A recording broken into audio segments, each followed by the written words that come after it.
Hi, my name's Dee and welcome to Sunchild Tarot. Now, I don't normally do a bulk intro for my monthlies. I normally just dive straight into my waffle. But if you've been following this channel, then you're well aware that the month of January I've been mainly offline due to technical issues. Let's to put it mildly. My laptop completely, well, not completely, but practically melted down. I've had to rebuild it. So yeah, so I'm finally back up and running now that we've just passed the full moon in Leo. So I missed the new moon. I missed the full moon. I missed the Mars square Uranus and the Mars square, the Great Conjunction activation point, which I have a note about. If you saw my show with David Fisher, the astrologer, when we did the 2020 season finale, we was talking about the astrological associations with the Great Conjunction, obviously. And David asked me if I had anything in my comics astrology, because he knows that's something I like to look into, the charts of fictional characters, because fiction has a huge purpose and force in our life. I mean, look what's happened this month. Fiction is powerful. And I came up with the Neptune of a obscure, or then obscure, Superman villain Dominus, who on the day of the January the it was the 6th, wasn't it? And the invasion of the capital and the Mars square Uranus and the Mars square, the conjunction, grand conjunction point. Dominus, not seen for 22 years, suddenly makes a reappearance in DC Comics in a new universe defining series after they've just rebooted their continuity once again. So I was right. I've no idea what I was right about, but I was right. So if you're watching this for tarot, we'll get to that in a moment. Obviously, the reading is for the sign that's in your title. I will try and get as many of these uploaded as fast as possible and filmed as fast as possible. I advise that you watch your sun sign, your rising sign, and your moon sign. They might not all be there. If you're early in the Zodiac, the others might not be up yet. But if you can only watch one, watch your rising sign. That I feel is if you know it, then that's the most important one to look at. Of course, there is a link in the description below to get yourself a free birth chart from Cafe Astrology or AstroSeek. AstroSeek's my favorite. And if you want to contact me, there's a link down there for the Facebook page for this channel. So it's got an inbox. You can contact me there for a private reading. Obviously, it's a general reading, so don't live your life by it. Listen to the words, see if they work for you, and then have a think about them. Because, as I say, I was offline for all of January, but I also partly got through the guidance, the intuition, because I'm about to use the word twice, the intuition that it's okay, because there's been so much going on in the sky, and let's face it, down on the face of the planet, that I got the feeling that we'd had enough guidance for a while. It was time for us to make our own decisions about things. And that's what I think this full moon has been about it looking at the full moon and the various angels associated with the positions of the planets. Most of them appear to be associated with new moons and full moons coming up later this year. It's almost like that full moon in Leo was defining something about the rest of the year. A lot of the astrologers are saying, and I haven't shared their videos yet on my Facebook page, but I'll get around to it, I hope. A lot of the astrologers are saying that this full moon is the completion of, or even acknowledgement and completion of, healing work that we've already been doing with all the astrology over the past few months. I think that's fair enough, because I got this real sense of new beginning, but it's not a new beginning out of nowhere. It's a new beginning based on getting to that level, like I'll say about the Page of Wands, level 1 complete, level 2 starts here. So I apologise for not doing the new moon and full moon readings. I did loads of work on the full moon to try and work out all the ins and outs of it, and then the computer just still let me down. I'm not sure if I even dare say I plan to live stream, because every time I say that, my computer packs up one way or another, and we are about to head into a Mercury retrograde. In fact, that might be today or tomorrow. Oh no, tell a lie, it's on the 30th. But anyway, that's enough waffle out of me. Like I said, general reading rules apply. Roles can be reversed. Timing's far from absolute. And I've waffled quite long enough. So hit that like button, as Philly D says. Subscribe, because it does help the channel. And sit back and enjoy your reading. All right. Okay, Scorpio, before I dive into the cards, what I'd like you to do is ask a question. Now, be aware that you're going to have lots of questions around you, especially at the moment, it appears. So be aware of all of the questions that are around you, but focus on one of them. This gives energy to the process.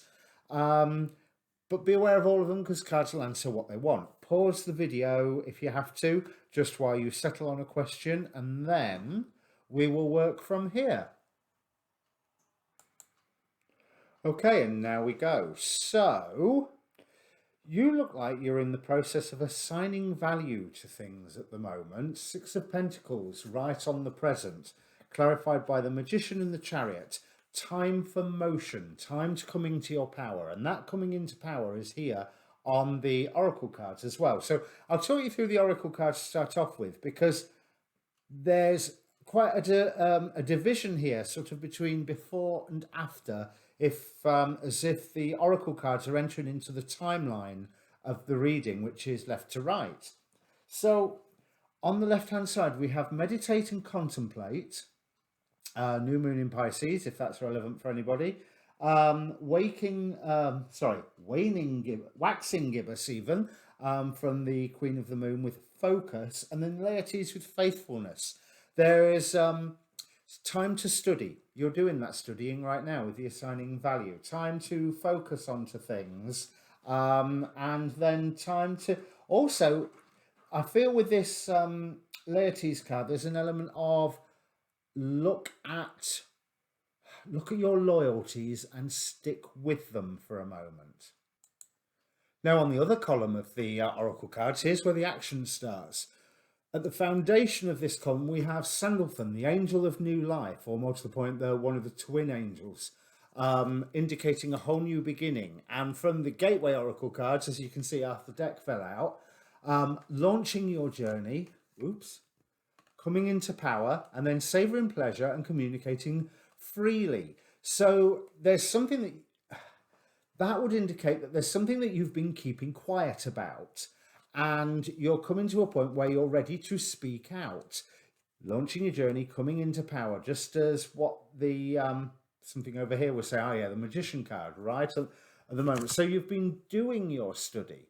You have simply to make the choice which way you are going ahead. Now, how you feel, we have the Knight of Swords with the Four of Swords and the Queen of Wands. So the Queen of Wands takes action, and the Queen of Wands ain't going to be messed with by nobody. But this Knight of Swords is interesting. Let me just see if I can get the... Come on, camera. There we go. No, it's just not going to happen, is it? There we are. Right.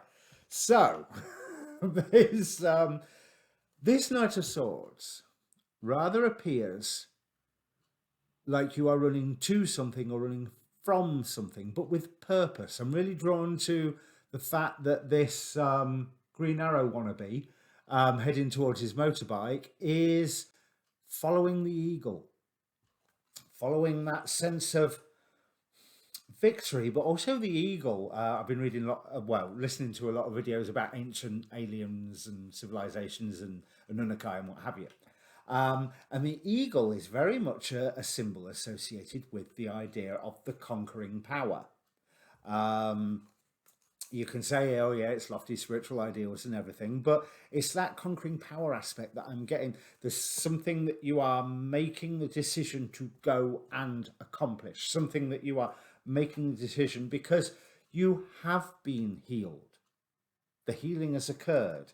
and it is now time to take action. It is now time to manifest what you have been building yourself up to achieve. Now, curiously, there's a storyline going through this month's readings that started, as I recall, in Virgo, because I can't remember what was in the reading, in the Leo reading, but Virgo seemed to be one chapter of the story.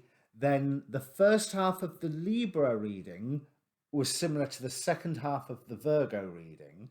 And here it's like your first half of this reading is the second half of the Libra reading just gone. So it might be interesting to watch the Virgo, then the Libra, then this, as for a whole storyline that's going ahead. But I want to go into the background as what's happened. There was some form of partnership that you were drawn into, and it felt good. It was setting something right. It was hard work at the same time. But also that partnership drained you somehow. Now, I'm not saying that the partnership is over, and I am not saying that that draining was a bad thing, because what it feels like is that it was necessary.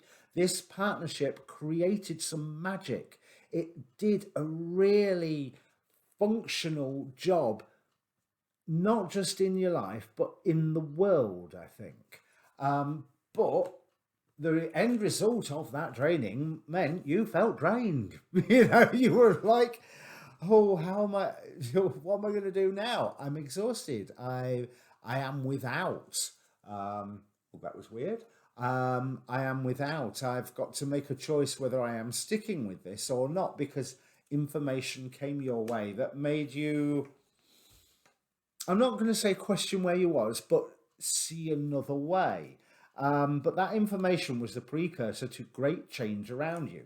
Great change around you where you had actually built something creative. And I think that may have been either with or without the partnership. If it's with the partnership, stick with the partnership is the sense that I'm getting so far. But things have gone on an upturn recently. But now the upturn is, right, what is valuable? What is valuable for me and what isn't, because it is time to move along. And this is a decision that only you can make on your own terms.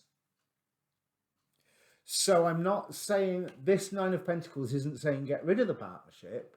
It's saying look at the loyalties that you have. And especially if this partnership ended up making you confront a previous loyalty, then the partnership is in question. Or this loyalty that you need to maintain is with this partnership, because things are on an upswing now. We've got Ten of Pentacles here, clarified by the Six of Wands, but this is a decision that only you can make. But it's a number 9, this Pentacle, so there's a rebirth element coming up. Present, not coming up, present in what's going on right now. However, that rebirth is going to rely on you making a very specific choice while you are caught between the various polarities that are going on in your life at the moment anyway.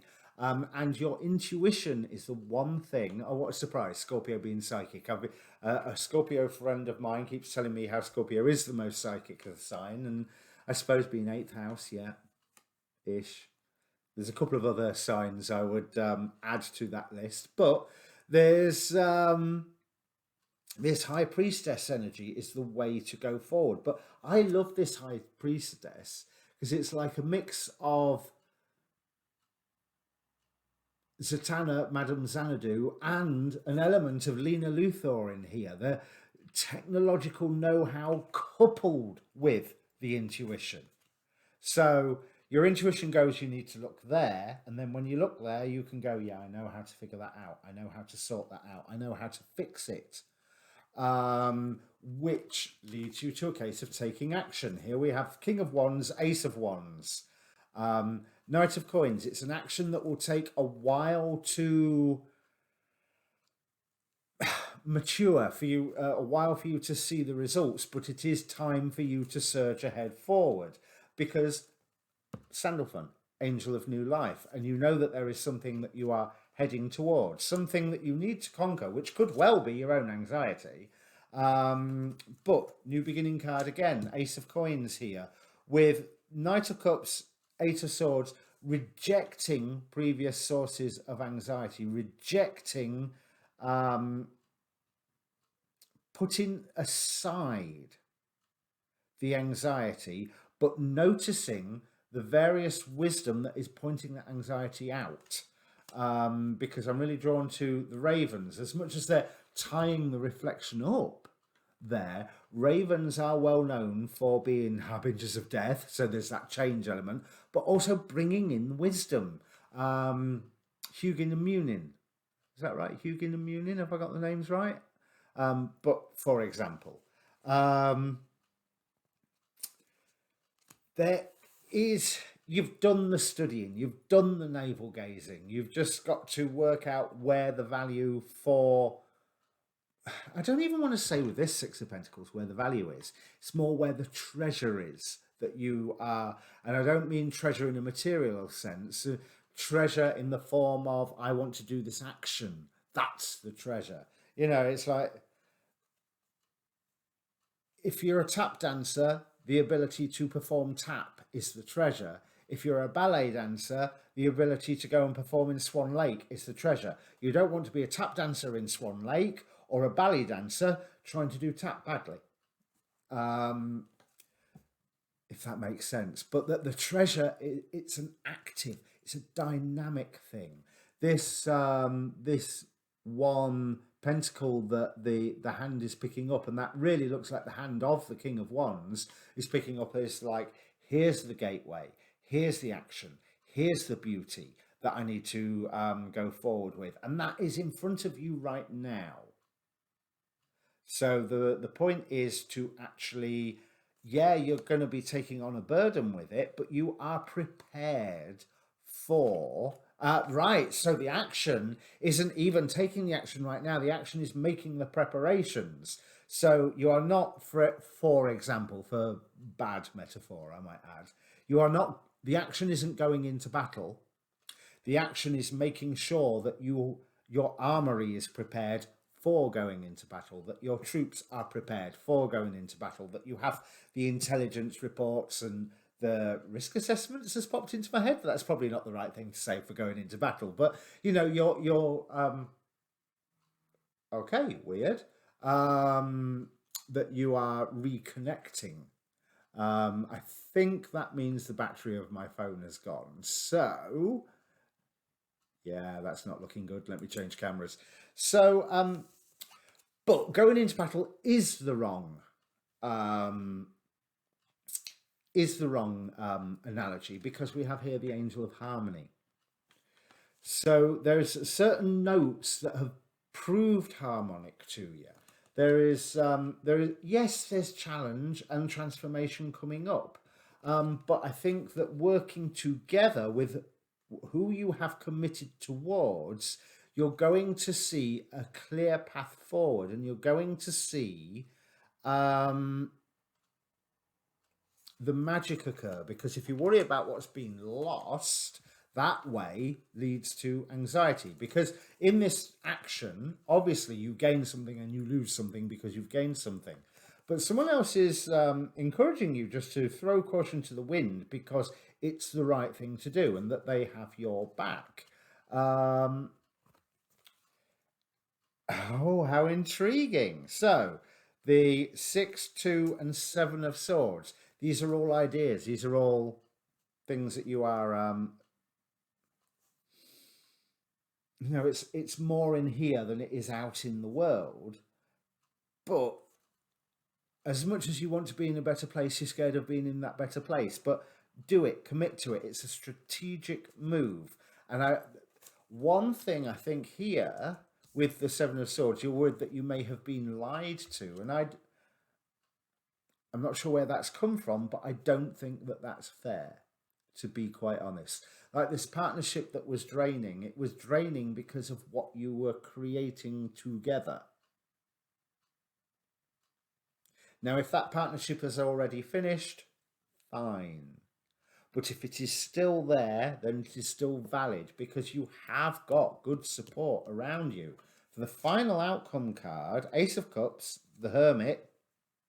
Oh, that flies in the face of what I was saying about keep the partnership if it's still there. But no, there's that sense of with this one, it's not even finding your own inner light. It's like showing your inner light to the world and being a beacon. Look, he's stood on the hill at the side of a city and he is displaying his light to that city, like sending a signal into the city. And with the High Priestess linking to what's down here, this is all the actions that you are needing to, you need to just make the choice, commit to it. Simple as that. Yeah, the effects of going to a better place means that you're leaving the place that you're in, and gaining something means you're losing something, etc., etc.